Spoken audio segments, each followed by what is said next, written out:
Isang mapagpalang araw po sa ating lahat.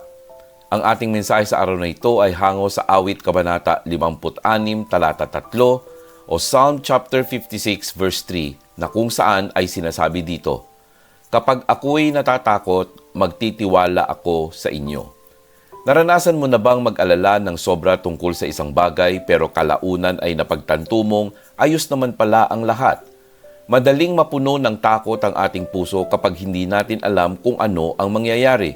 Ang takot na ito minsan ang dahilan kung bakit hindi tayo makatulog at mawala ng kapayapaan sa isip.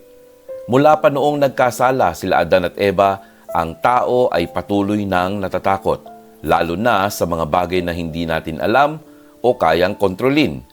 Pero ipinaalala sa atin ni Jesus sa Lucas Kabanata 12, mga talatang 25 hanggang 26 o Luke chapter 12 verse 25 to 26, sino sa inyo ang makapagdaragdag ng kahit isang oras sa kanyang buhay sa pamamagitan ng pag-aalala? Kung hindi nyo kayang gawin kahit ang ganong kaliit na bagay, bakit pa kayo mag-aalala sa iba? Inaanyayahan tayo ni Jesus na lumapit sa Kanya para makapahinga. Gusto niyang ilagay natin sa Kanyang mga kamay ang lahat ng ating aalalahanin, takot at mga bagay na bumabagabag sa atin. Mapagkakatiwalaan siya dahil nangako siyang hindi niya tayo iiwan o pababayaan.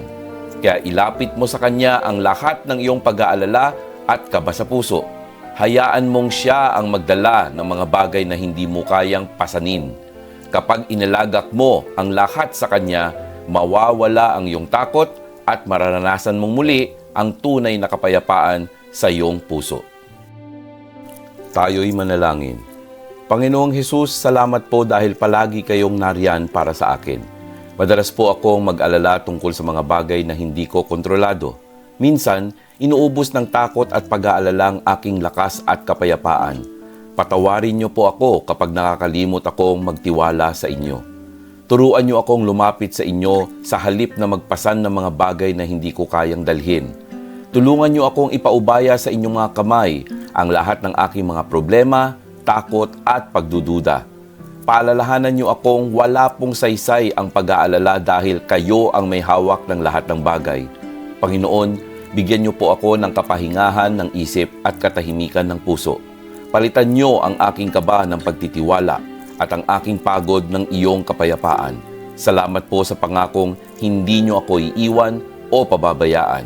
Sa bawat araw, tulungan niyo akong maramdaman ang inyong presensya at magtiwala na kayo ang bahala sa lahat. Sa pangalan ni Jesus, Amen.